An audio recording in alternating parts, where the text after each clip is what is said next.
Sasa bwana yangu James Kinyua, mahali popote huko najua labda unaweza kuwa unaniona ama unaweza kuwa pia unanisikia. Mimi naweza wacha niseme ninakuomba msamaha. Unisamee juu hiyo kuna wakati tumetegana. Na unaona watoto huko nyumbani wanateseka. Sasa tutarudiana na tukirudiana mimi ile jambo naweza nikakwambia ya muhimu na plani kuenda nje tena. Lakini nikienda nje pesa yenye nitakuwa nakutumia tafadhali ukue na akili. Hii mambo ya kutumia pesa na wanawake nafikiria hiyo imeisha, umemalizana na hiyo maneno. Kwa hivyo sasa nikienda nje nitakuwa nakutumia hiyo pesa yote. Hiyo 50,000 nikipata nitakuwa nakutumia yote. Sasa wewe utaangalia venye utatunza pesa vizuri, utaangalia venye kile kitu kia maana unaweza fanyia hiyo pesa juu hiyo pesa pia kuipata ni ngumu.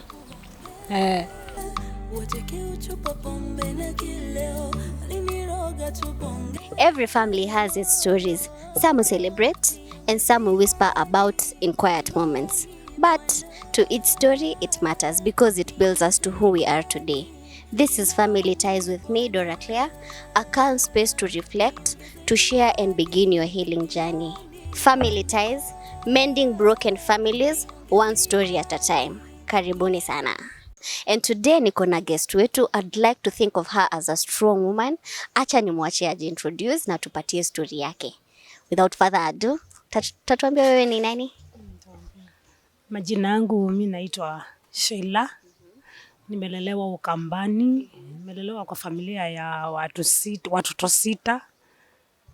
Familia yenu nyinyi watoto ni wa 6? Watoto tuko 6. Wote mmeishi Ukambani? Wote tumeishi Ukambani, wengine tumeshatoka, tumetokelezea tu, wengine wako huko Nairobi. Wengine wako nje ya country. Wanasemanga Ukambani kuna jua, ni ukweli? Kuna jua kabisa. Ukambani kuna sehemu ziko na jua. Mimi ni wa Machakos. Machakos sijaona hiyo jua wenye wanasema ati jua ni kali. Huko Ukambani si tuko sawa huko kwetu Machakos. So Sheila, mko watoto wa 6? Watoto wa 6, wasichana 4 na vijana 2. Na wewe ni wangapi kwa hao watoto wa 6? Mimi ndio first born. Hiyo ni like a big task. Unajua kukua first born inakuanga kubeba hao wengine. Unakuwa kama mzazi wao. Kwa kama mzigo tu. Sasa ilikuwa aje growing up na our brothers wako since wewe ndio ulikuwa first born? Ilikuwa ngumu juu sasa kama mimi ndio first born lazima pia niangalia wengine na walikuwa wamefuatishwa wakiwa wadogo. Sasa ilikuwa ni kazi na kuwachunga. Wakiwa watoto tudogo tunafuatana. Maisha haikuwa mzuri vile. Na parents ilikuwa mnaishi pamoja na baba na mama? Tulikuwa tunaishi pamoja na baba na mama. Wote tulikuwa tu as one family. Na shule tumesoma vizuri. Mahali mtu anafika yeye anasikia hawezi enda mbele, yeye anasema kama mimi nilifika mahali nikasema sioni masomo ikinipeleka vizuri, mimi nikakata. Nikaacha wenzangu wakaendelea. Ilikuwa shida, ilikuwa setback ya school fees ama ni kujiamulia tu mwenyewe? Kujiamulia tu mwenyewe juu mzazi kama baba yangu aliniuliza unataka kuendelea na shule, mimi nikamwambia mimi masomo mimi sitaki masomo tena. Hiyo wakati ulikuwa umefika class ngapi ama form ngapi? Nilikuwa nimefika class 8. Ukaona hapana, hutaki kuendelea na masomo? Nikaona hiyo masomo haikuwa inanipeleka, tupelekani nayo. Sasa nikasema acha wao wengine waendelee na hiyo masomo. Wenzangu wenye walikuwa nyuma yangu nikasema wale wadogo wangu nikasema acha waendelee na hiyo masomo. Na sasa vile ulimalizia hapo class 8, ulifanya nini na maisha yako? Sasa venye nilimaliza hiyo class 8 nilitoka nyumbani, mimi nikakuja kuwaso huko Nairobi. Nikakuja nikaanza kuwaso tu. Na kazi yako ya kwanza, kwa sababu unajua hii ilikuwa ni mtu wa class 8 bado ni mdogo. Ulikuwa umefikisha hata hujafika miaka yenye unaweza fanya kazi yoyote. Sasa ulikuja Nairobi kufanya kazi gani? Mara ya kwanza venye nilitoka nyumbani nilikuja kufanya kazi ya house girl. Hiyo ndio kazi yangu ilikuwa ya kwanza venye nilitoka ushago. Nilianza na hiyo kazi ya nyumba. Kufanya kazi ya nyumba, ya usafi ya nyumba. Hiyo kazi ya maid. Na hata mwenye alikuemploy hakuona kama wewe ni mtoto mdogo ama ni Mungu tu? Acha niseme ni neema ya Mungu. Juu nilikuwa mdogo, sitaki kusoma. Sitaki kukaa nyumbani. Sasa niliona heri nikuja Nairobi nitafute hata kakazi nianze kujitafutia. Sasa mimi kwanza ndio first born. Masomo imenishinda. Sasa nilishindwa nifanye nini? Nikuje tu nifanye hiyo kazi ya maid. Sasa nilianzia hapo. Hapo ndio sasa safari ya kwanza kazi ilianzia. Nilianzia hapo. Alafu na huyu mwenye ulikuwa unafanyia kazi alikuwa anakutreat aje? Juu tayari unajua wewe ulikuwa mdogo. Wewe ni kama sasa mtoto wake. Alikuwa anakutreat aje? Hakukuwa mbaya. Kwanza nilipatana na mama mzuri. Hakukuwa mbaya. Alikuwa ananitreat kama msichana wake. Alikuwa ananiambia mimi ni kama ndio first born wake. Alikuwa na watoto wadogo? Alikuwa na watoto wadogo. Sasa mimi nilikuwa nakaa kama mimi ndio first born wake. Juu hata mimi nilikuwa mdogo, nilikuwa msichana mdogo. Lakini alikuwa ananitunza tu vizuri. Alikuwa amenibeba kama mtoto wake. Na ukamfanyia kazi miaka ngapi? Ama miezi ngapi? Nikamfanyia kazi mwaka mmoja. Sasa mahali alikuwa anakaa akahama. Akawa anaenda huko Mombasa. Kutoka Nairobi sasa akahamia Sasa kutoka Mombasa. Nairobi akaenda huko Mombasa. Sasa mimi nikabaki sasa nikaanza sana kutafuta kama nitapata nyumba ingine. Niingie tena nyumba ingine nianze tena maisha. Tena Juu huko Mombasa niliona huko safari hiyo ya kwenda Mombasa huko ni mbali. Na Ukambani hapa Machakos ni karibu. Na yeye akienda Mombasa alikuwa suggest unaweza enda na yeye? Alikuwa amesema tuende na yeye lakini mimi nikaona huko ni mbali. Tena nasikianga huko kuingia unaweza ingia lakini kutoka pia ni ngumu. Nasikia kuingia ni rahisi, wanasemanga kuingia huko ni rahisi kutoka ni matanga. Kutoka ni ngumu. Sasa niende huko nipotelee huko nikasema huko siendi. So ukabaki Nairobi ukitafuta sasa? Mimi nikabaki Nairobi nikitafuta nyumba ingine. Sasa alafu ukapata? Nikapata nyumba ingine nikaendelea. Nikapata mama mwingine lakini huyo hakuwa mzuri. Lakini nikasema sasa nifanye nini? Nikitoka nyumbani na mimi ndio mkubwa. Nilikuwa nimetoka nyumbani kuja kutafuta at least hao wengine wenye wako nyumbani nisaidie wazazi pia kutuma pesa, school fees. Sasa nikaona afadhali ning'ang'ane na hii nyumba ingine hata ingawaje mama mwenyewe alikuwa mbaya. Alikuwa ananitesa, hataki kutoa chakula. Anaficha chakula. Hataki hata kunipea nafasi hata ya kwenda kuona wazazi wangu na hao wadogo wangu. Ilibidi nivumilie, nilikaa miezi kadhaa huko. Nilikaa miezi 8. Nilijaribu kuvumilia. Alikuwa mama wa matusi na madharau. Lakini sasa ilibidi nijitie nguvu. Mimi ndio first born kwetu. Sasa lazima nichunge hao watoto wengine. Lazima pia niangalie wazazi. Niwasaidie mahali ninaweza. Sasa ilibidi nijitie nguvu na ning'ang'ane na hiyo kazi nikafanya miezi 8.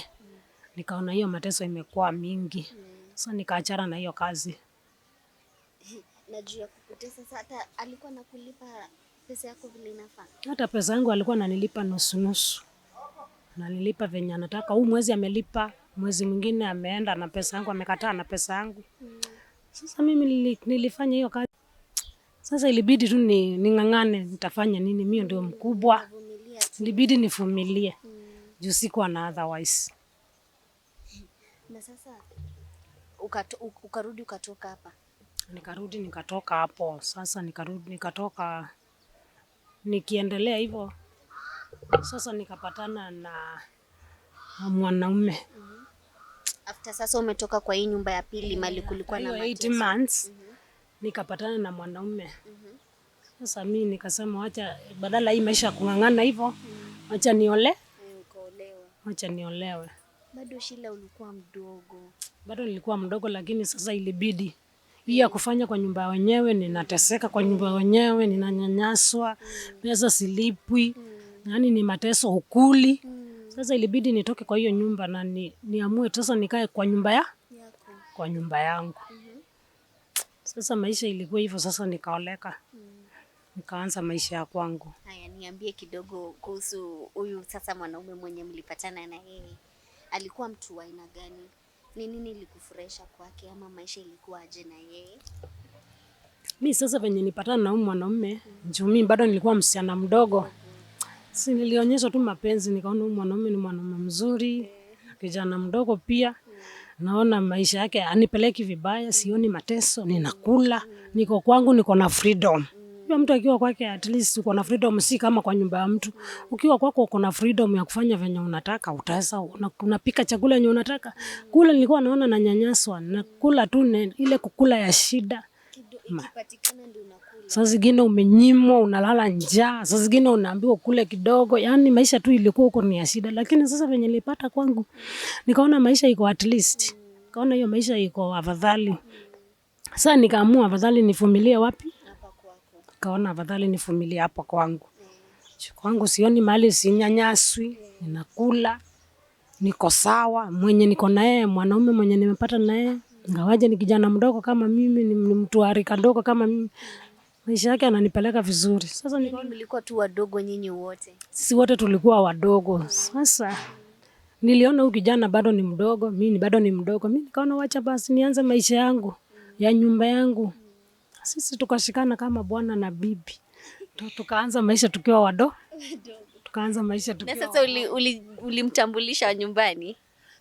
Na alikuwa mzuri. Alikuwa mzuri, hata alikuwa ni kama alikuwa amekomaa kiakili Kukuliko. niliko juu. Aliniambia anataka wazazi wake waende wapi? Waende huko kwetu. Na sisi wote ni wa Machakos. Sasa yeye alienda akachukua wazazi wake, baba yake. Ingawaje babake pia ni mzee. Kamtuma huko kwetu. Babake akaenda akasema ile mbuzi yenye ionekani huko. Hiyo mbuzi iko huko kwa. Tumeikata miguu huko. Hiyo mbuzi iko huko kwangu. Sasa nikaona at least sasa wazazi wameshajua mimi nimeoleka, sasa wasinitegemee pia kila mwisho wa mwezi wanataka kitu. Sasa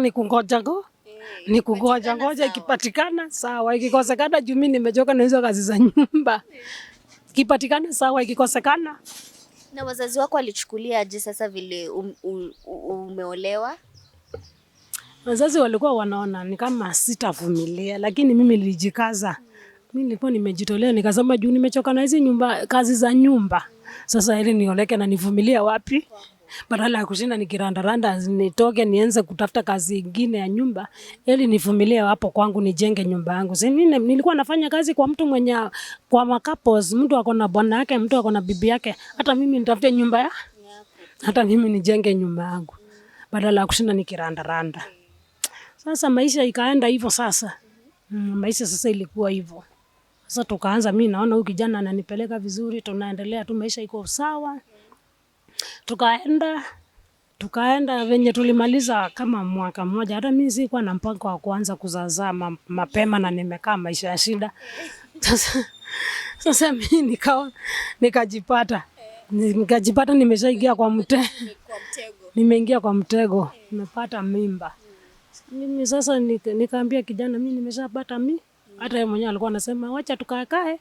Usijaribu kukimbilia kwanza kupata mtoto, tutengeneze hii nyumba kwanza nyumba tisi tupange nyumba. Juu hata pia yeye alikuwa ndiye ameingia kwa nyumba haina vitu, ndiye ameanza maisha na mimi ndio nimeenda kujiingiza kwa hiyo maisha sasa tumeanza maisha pamoja. Maisha iko hivyo sasa maisha tumeanza chini, ni kulala wapi? Chini. Kulala hapa chini. Nyumba yenye mnalala haina floor. Ni ile mchanga, unaamka asubuhi na mapema kufagia, kumwaga tu maji. Unamwaga tu maji ndio ufagie. Usiku ikifika pia unamwaga tu maji ufagie, ndio mweke godoro wapi? Chini, mlale chini. Sasa ndio mimi kupata mimba kwanza. Juu sasa mtoto akizaliwa kwa hii vumbi ata survive aje kwa hii vumbi? Oma itamua. Kama mimi mwenyewe oma ilikuwa inaanza kunilemea. Juu godoro unaweka kwa vumbi. Chini ni vumbi, hakuna hata ile floor ile ati imefloiwa ati kuna hakuna. Hata hiyo ya white hakuna. Ni kulala hapo kwa mchanga. Sasa maisha ikawa bado ni ngumu, yeye ni hasa na hasa tu kwa ya kawaida. Sasa mimi kabidi sasa mimi nijikaze nisipate nini? Nisipate mimba, nisizae mtoto pia nilete kwa shida hii ya kulala wapi? Kulala chini kwa vumbi. Sasa mimi nikajipata niko na mimba, nitafanya nini? Sijui mimi kutoa mimba, sijui mtoto anatolewa, unatoa mtoto. Mimi najua kutoa mtoto ni dhambi. Juu mimi sikutolewa, nikasema na mimi wacha nifanye nini, nilee hii mimba yangu, nizae huyu mtoto. Hata mimi naonanga watu wako na watoto nafurahia. Sasa hata mimi wacha nipate wangu na mimi nifurahie na hii maisha. Sasa si nikazaa. Mzee akawa naso tu, kijana akawa naso, hii kazi ya mjengo, tunapata chakula tutakula. Siku yenye hakuna tunafanya nini? Tunakaa tu. Juu sasa kama umekosa utafanya nini na utaenda kuiba? Itabidi uvumilie na maisha venye iko. Sasa venye nilikuja nikapata mtoto vizuri, tukaendelea tu na maisha, nikalea mtoto akaendelea kuwa mkubwa. Nikaona hii maisha iendi vizuri. Hata mimi sasa nikatafuta kibarua. Nikawa natafuta kibarua. Tusaidiane. Sasa nikawa nafulia watu. Naenda nafulia watu. Kukaa sina bahati. Mimba ingine pia ikafanya nini? Mimba ingine pia ikaingia. Sasa huyo ni mtoto wangapi?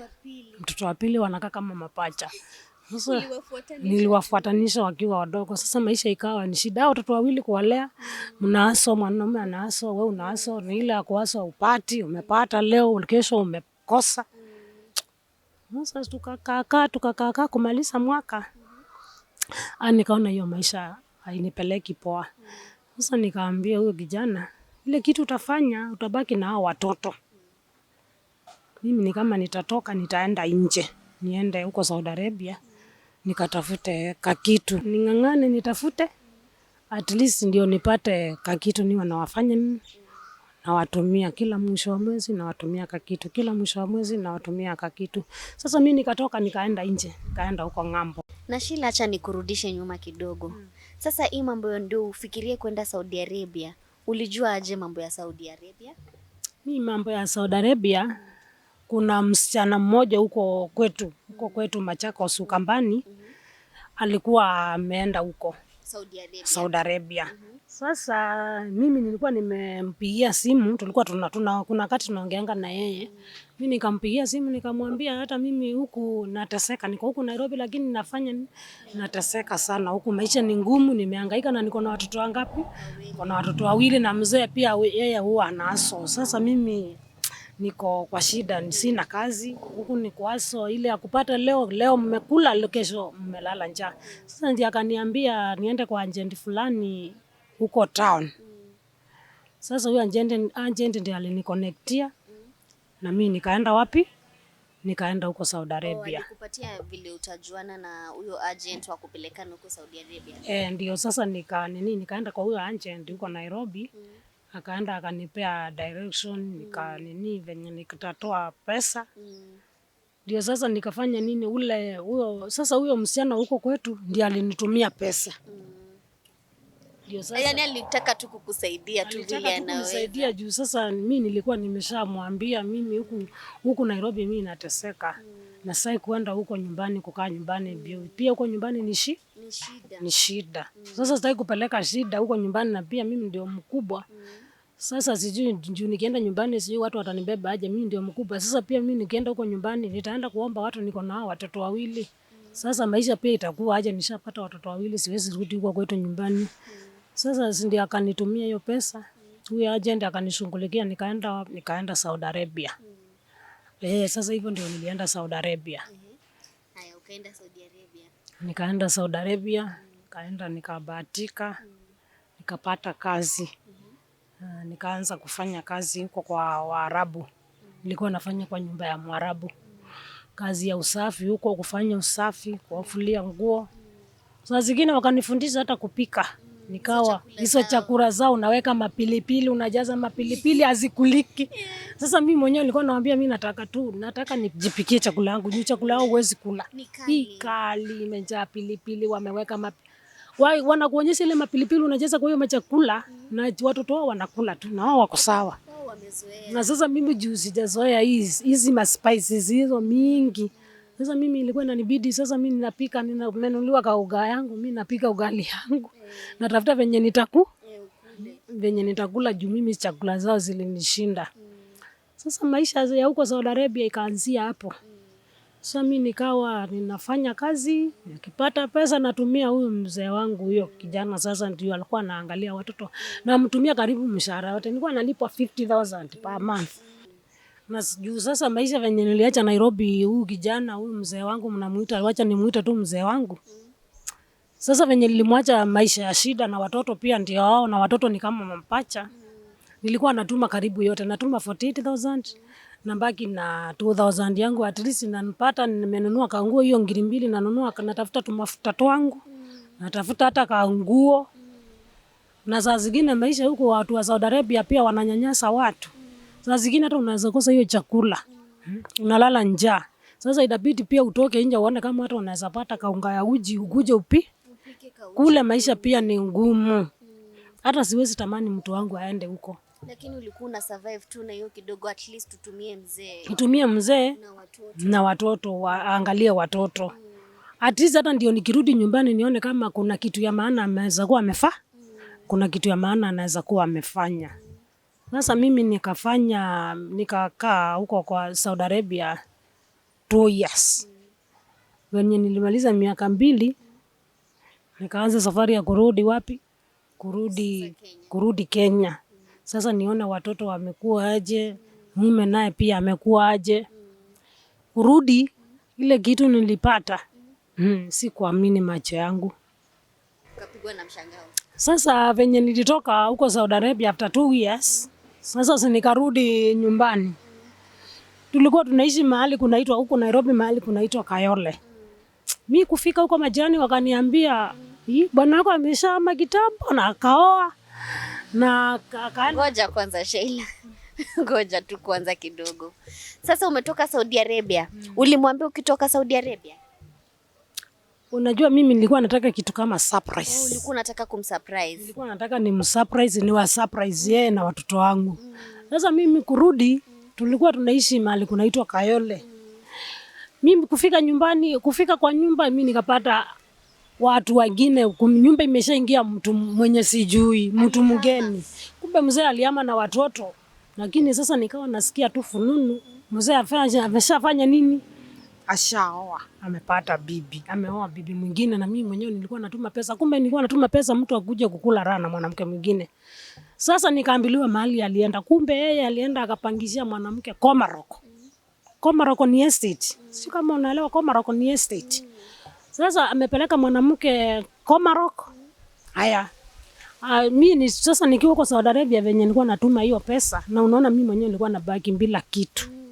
Alikuwa ananipostia ameweka kiduka kikubwa kama wholesale. Mlikuwa mumeongea mambo ya biashara? Nilikuwa nimeongea naye, nikamwambia wao wanatumia pesa kidogo, hiyo ingine wanaweka nini afungue biashara. At least yenye mtaji sustain nayo. Sasa akanipostia ameshaweka nini? Biashara. Ameshaweka biashara. Sasa mimi kurudi naulizia kama alikuwa ameshaweka biashara. Nikaambiwa biashara alikuwa ameshafungua, lakini sasa amekula na huyo mwanamke mwingine na wameshahama. Na watoto wako wapi sasa? Wamehama wote na watoto na wameenda Komaroko. Sasa wamehama ile ni kama Kayole ni kama tu tuseme ni kama kakijiji tukageto fulani. Sasa wamehamia Komaroko. Na unajua ile nyumba yenye tulikuwa tunaishi tulikuwa tunakaa ka nyumba ka single room. Na unakumbuka akakuwa kamekorogewa chini kama tope, tulikuwa tunaweka gondoro chini. Kwenda sasa Komaroko mimi nilishangaa. Ulidirectiwa mpaka mahali wanaishi? Nilidirectiwa tu na rafiki. Kuna mama mwingine alikuwa rafiki yangu. Sasa alinipeleka, yeye mwenyewe ndio alinipeleka. Hata siku ni direct. Alinipeleka mpaka kwa hiyo nyumba. Nikaenda nikapata mwanaume na mwanamke wako tu hapo tu wanakula raha. Wao wamepika tu chakula wanakula na hata watoto wangu wanateseka. Sasa mimi nilishangaa. Mimi sijawahi ona kitu kama hiyo. Nikamuuliza na pesa nilikuwa nakutumia. Kumbe wewe pesa ulikuwa unakula tu na mwanamke. Kitu kingine ya mshangao yenye nilishangaa, ile duka walikuwa wameshakula imeisha. Hata duka haiko sasa. Hata duka haiko. Na watoto wangu wanakaa tu maisha ya kuhangaika tu. Mimi sijawahi ona kama hiyo, hata nilishangaa. Mimi nilishangaa kabisa. Nikashindwa na huyu mwanaume. Pesa yenye nilikuwa namtumia nalipa 50,000. Namtumia 48. Nabaki na ngiri ngapi? Kila mwezi. Mimi mwenyewe nimerudi bila. Na hizo umeenda miaka 2. Nimeenda 2 years. Miaka 2 yote Simerudi bila pesa nilikuwa namtumia, biashara yenye aliweka ilianguka chini. Hata tulikuwa tumepangana ende mahali kunaitwa Kamuluna huko. Kuna tuwanja huwa tunauzwa huko, at least hata pesa kidogo. Aenda anunua ndizi tunjenge hata kanyumba wapi? Huko Kamulu. Kumbe yeye amechukua mwanamke wewe naye pia akipata pesa anatuma wapi? Anatuma kwao. Watoto wangu tu wanakaa walikuwa wananielezea venye watoto walikuwa wananiambia ile maisha tumeishi na dadi ni maisha ya shida. Na huyu mwanamke pia alikuwa anatesa watoto wangu. Yeye wanapika chakula kama ni nyama, mtoto wangu hapewi chakula. Wananyimwa hata chakula. Watoto wananyimwa chakula na yeye mwanaume ako sawa. Mwanaume anakaa na huyo mwanamke mwingine, wanakula raha, wanakula chakula na yeye watoto wangu wote wawili walikuwa wanahangaika wapi? Wanahangaika kwa nyumba. Na huyo mwanamke mwingine alikuwa na watoto. Na huyo mwanamke mwingine sasa amemuoa na watoto. Si ati na watoto wamezaa na yeye. Alikuja na watoto watatu. Yeye ameenda kupatana na kimama kikubwa, wamekuja wamekaa kwa nyumba. Nyumba hata tuseme ni yangu juu kama mimi ndio nilikuwa nalipa pesa. Juu kila mwisho wa mwezi kama natuma 48,000, mimi nabaki na 2,000. Na hiyo pesa yote sasa si wanalipa hii nyumba ya 2 bedroom. Na wanalisha watoto wake wanaenda shule. Wangu hakuna masomo wanasoma. Watoto wangu wanakaa maisha ya shida. Sasa hivyo ndio mimi nilirudi kwa nyumbani nikapata bwana hiyo tabia ndiye alikuwa anafanya. Mimi nikapigwa na mshangao. Nikaona hiyo ni maisha mbaya sana. Nikashindwa, nikaanza kujiuliza afadhali ningejua singekimbilia hiyo maisha ya kuolewa. Na hata ningejua nikienda huko ng'ambo hiyo pesa yote ningekuwa najiwekea. Nikirudi ningekuja nifanye hata kitu nitafute hata kaploti. Ama niweke biashara yangu kubwa nifanye. Mimi nilishangaa kabisa sijawahi ona maisha kama hiyo. Amenirudisha nyuma. Usicheze na miaka 2 na unafanya kwa Waarabu na kwa Waarabu ni mateso. Huko ni kuhangaika tu. Hauwezi pata nafasi hata ya kutoka nje ya gate. Hata utembee mahali ni kukaa kwa nyumba ufanye kazi, wewe unanyanyaswa tu ukaange hapa. Saa zingine umekula, saa zingine umekosa chakula. Yaani ni kazi ya mateso, unakaa tu ni mateso. Hata saa zingine unasikia Mkenya fulani ameuliwa nyumba fulani. Sijui amefanya nini, wengine wamejaribu kutoroka. Maisha ngumu. Alafu ukikaa hiyo maisha ngumu ukisharudi unapata pesa yako haiwezi kukusaidia. Badala mwanaume atengeneze maisha, yeye ameenda kutafuta mwanamke mkubwa wake mwenye ako na watoto watatu amekuja kulea. Yeye hata angalii watoto wake. Yeye anashughulika na huyo bibi yake na watoto wake wote wamekuja. Sasa yeye analea huyo bibi yake na analea watoto wake. Yeye ana shughuli na watoto wangu. Hakuna maendeleo yote hiyo miaka 2 yenye nimefanya kazi miaka 2 kwa Saudi Arabia. Hakuna maendeleo. Watoto ndio wanakaa maisha ya shida. Na mtu amejipeleka kwa nyumba ya 2 bedroom. Nyumba ya 2 bedroom si pesa mingi. Hata afadhali angangana wakaa hiyo single, at least save pesa. Yeye anaenda kwa nyumba ya 2 bedroom. Watoto wangu hawakuli. Watoto huyu mwanamke wengine wanakula. Watoto wangu wanakaa maisha ya shida. Watoto wao bibi mwingine wananunuliwa nguo, watoto wangu hawana nguo. Watoto wangu wanakaa tu kama chokora. Na watoto wa huyo mama yeye wanaangalia watoto wa huyo mama vizuri, wanakula vizuri. Wangu nilipata kama wanalala chini na huyo mama mwingine wamewekewa kitanda ile double decker. Kwa hiyo bedroom mwingine. Na wangu wanalazwa wapi? Na hiyo pesa ni ya mama yao. Na yeye wananyanyasa watoto wangu. Watoto wangu wanakaa maisha ya shida. Na watoto wa kukuja. Hata ni mwanaume hana huruma. Sheila, vile ulirudi sasa ukapata bwana amechukuana na mwanamke mwingine, amechukua pia watoto wake. Reaction yake ilikuwa aje? Mimi venye nilirudi nikapata huyu bwana ako na bibi na watoto na watoto wangu pia wako hapo. Mimi sasa kitu ya kwanza hata ni mimi nilishtuka, nilipigwa na mshangao. Juu mimi niliona sasa nimeisha na familia yangu, watoto wangu, hata mimi sikuwa nashughulika sana na yeye. Watoto wangu niliona pia mimi na hii familia yangu watoto wangu sana. Tumeisha juu hiyo miaka 2, usicheze na miaka 2 Saudi Arabia. Hiyo miaka ni mingi na unafanya kazi na pale hakuna kulala. Pale unalala hata saa 7 ya usiku ama saa 8 ya usiku. Na unaamuka kwa pale kunalala 1 hour. Na unaamuka sasa unaanza kazi juu ile nyumba ni manyumba makubwa na mtu lazima uamke mapema ufanye kazi zako mapema umalize mapema. Sasa venye mimi nilirudi hiyo kitu ingawaje ile nishtua. Sikuwa nadhani naweza patana na kitu kama hiyo ya mtu ameoa Tena ameoa mtu na ameleta watoto na mimi mwenyewe nilikuwa nimezaa naye watoto. Sasa venye nilirudi, mimi nilirudi, nikapata bwana ameshaoa, ako na bibi mwingine na watoto, ameoa bibi mwenye ako na watoto. Sasa mimi ingawaje nilipigwa na mshtuko sikuwa na otherwise. Sasa tuliendelea tu kukaa, nikaona sasa, lakini sasa bwana akawa pia yeye ako na wasiwasi, anajaribu kuniomba msamaha. Anasema mara bibi sijui hakuwa anataka kumuoa. Sasa mambo ikaenda hivyo. Mzee sasa ikafika mahali tu akaomba msamaha. Mimi venye aliomba msamaha, mimi nikaona heri nimsamee, lakini sasa niko na ile akili mbili. Na juu sasa pia maisha pia ilikuwa ngumu, nikampea na time. Mimi nikachukua watoto wangu nikapeleka nyumbani, nikarudi Nairobi nikaanza kuwaso kutafutia watoto wangu. Mimi kenye napata natumia mama yangu, tunaendelea na maisha ya watoto wangu akiwa nyumbani. Sasa ikafika mahali akaanza kupiga simu ananitafuta, ananiambia atafukuza ule bibi mwingine. Akafika mahali akaniambia atamfukuza. Nikamwambia wewe ndio utajua kama utafukuza huyo mwanamke mwingine, lakini akaniambia bado ananipenda. Sasa mimi nikaamua nikaona heri nimsamee. Hakuna njia nyingine. Nikaona heri nimsamee.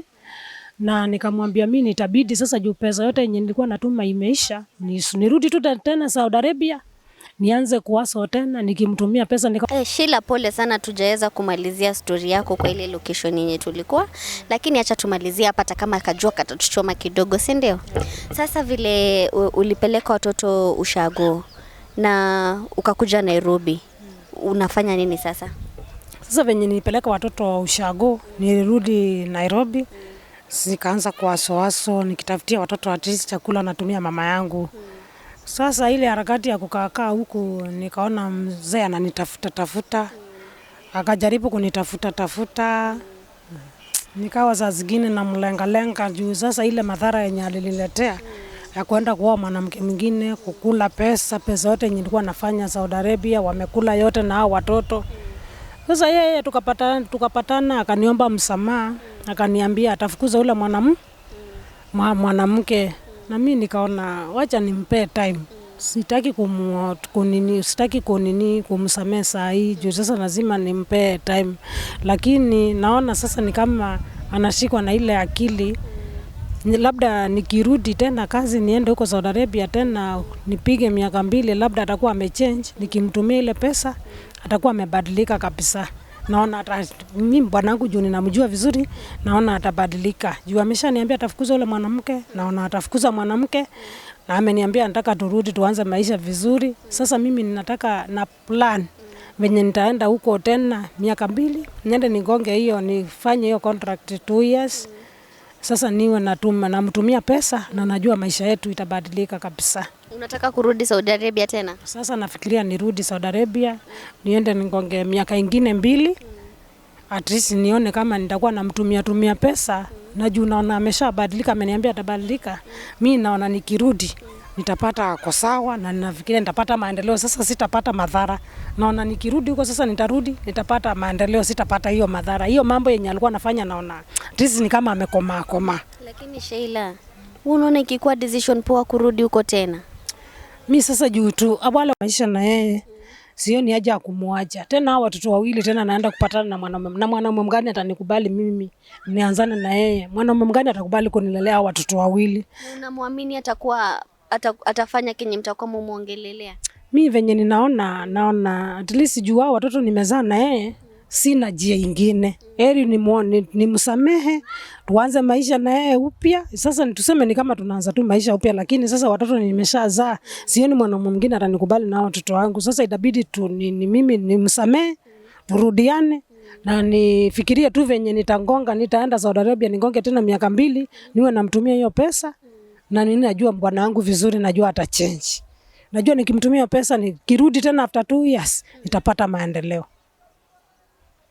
Haya, mimi ingekuwa mimi sidhani kama kufikiria vile unafikiria, lakini juu ni bwana yako, wewe ndio unamjua, si ndio? Mimi ndio Wewe ndio unamjua, umeshikana na yeye hadi kutokea mkikuu huko chini. Sasa mmefika mahali pia wewe unaenda kutafuta, unaleta. Ni wewe ndio unamjua. Kama amesema ata change, unataka kuendelea kuishi na yeye na kwenda kufanya kazi ukimtumia pesa, hiyo ni decision yako.